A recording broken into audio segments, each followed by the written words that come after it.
उसका एक अध्याय पढ़ेंगे, कोई पढ़ देगा मेरे लिए। क्या निराशा है जो चाल के खड़े हैं और यहोवा की व्यवस्था पर चलते हैं।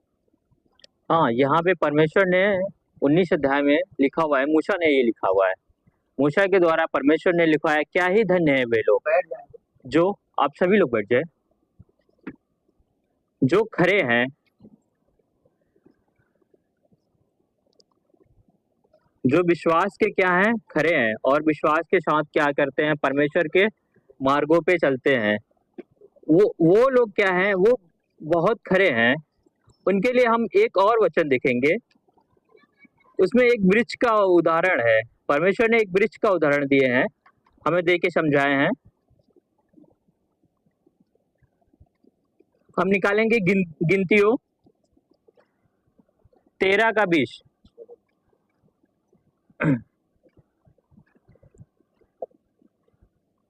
निकल गया? और वह देश कैसा है। नहीं नहीं नहीं नहीं। फिर मारा से कूच करके वे एलीम को गए, और एलीम में जल के बहाव बाहर 12 सोते और 70 खजूर के वृक्ष मिले, और उन्होंने वहां डेरे खड़े किए। वहां पे कितने स्रोते मिले?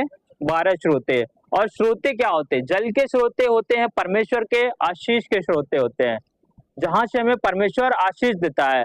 और खजूर हमें कहाँ उगता है? खजूर वहीं उगता है जहां पे क्या हमको मिलता है? शीतल होती है।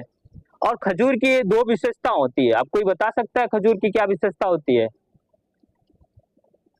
खजूर की ये विशेषता होती है, हालांकि हम खजूर के बारे में हमेशा नेगेटिव जानते हैं कि खजूर में कोई विशेषता नहीं होती है। उससे हमको क्या मिलता है? खजूर से ताड़ी मिलता है, ताड़ी जो शराब के काम में आता है। तो लोग उसे भी नहीं मानते। और ना छाया मिलता है, ना उसे पक्षी को फल मिलता है, ठीक है ना, पथित को, मतलब उसको फल मिलता है ना छाया मिलता है। लेकिन उसमें परमेश्वर फिर भी बाइबल में लिखा हुआ है कि खजूर फिर भी दिया है।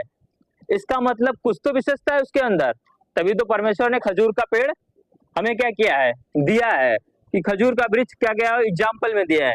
खजूर का वृक्ष में एक ही एग्जाम्पल है, खजूर का वृक्ष गहरा बहुत जाता है।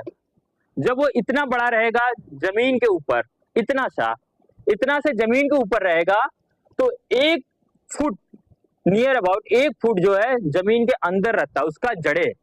उसकी जड़ें जो होती है बहुत गहरी होती है। इसीलिए जब कभी भी बाढ़ आता है या तूफान आता है, तो जल्दी वृक्ष जो है, खजूर का वृक्ष नहीं उखड़ता है। और इसीलिए, और वो क्यों अंदर जाता है? क्योंकि वो शीतल खोजता है, वो रेगिस्तानों में उगता है, और वो पानी की तलाश में रहता है। तो यहाँ पे कितने स्रोते थे? 12 स्रोते थे जो परमेश्वर के स्रोते थे। और वहां कितने खजूर के पेड़ थे? 70 पेड़ थे। तो लोगों ने क्या समझा?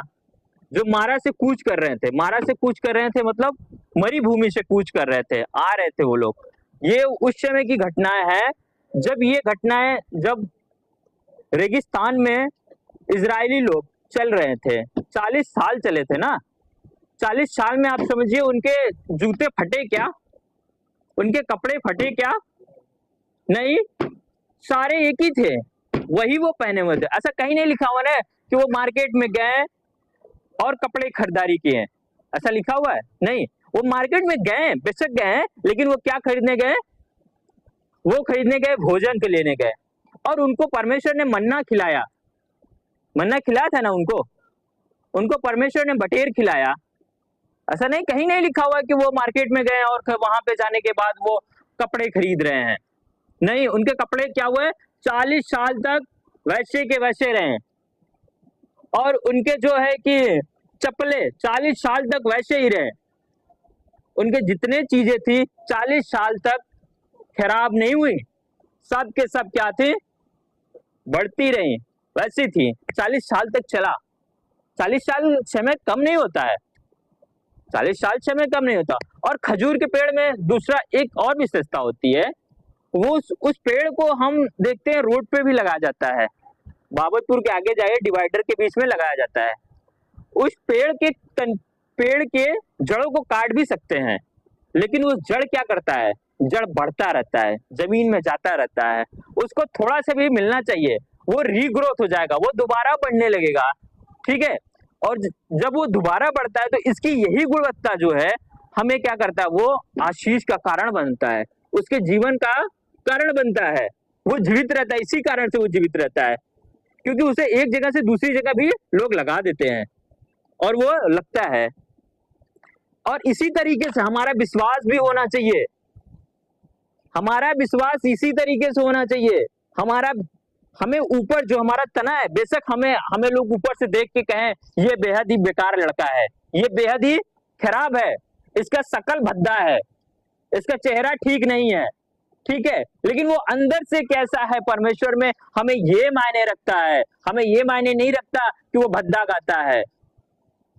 स्वर्गदूत जो था वो आया दाऊद का जो है गीत लेने, तो वो कहा अरे इतना बेसुरा कौन गाता है। स्वर्गदूत बोला इतना बेसुरा कौन गाता है, एक दूसरे स्वर्गदूत से। तो एक दूसरा स्वर्गदूत बोला अरे यही तो दाऊद है, इसका ही तो आवाज जो है परमेश्वर को भाता है, इसकी आवाज, इसकी गीत जो है यही तो सुरीली है जो परमेश्वर को भाता है। तो परमेश्वर, हमारा गीत, हमारा संगीत, हमारा सारी चीजें इस पे डिपेंड नहीं करती है कि हम किस तरीके से या कैसे भी बना के उसके कहते हैं, उसे डिपेंड ये करता है कि हम वो जैसा मुझे बनाया है वैसी हम उसको स्तुति दें। हमारा विश्वास इतने मजबूत होना चाहिए, हमारा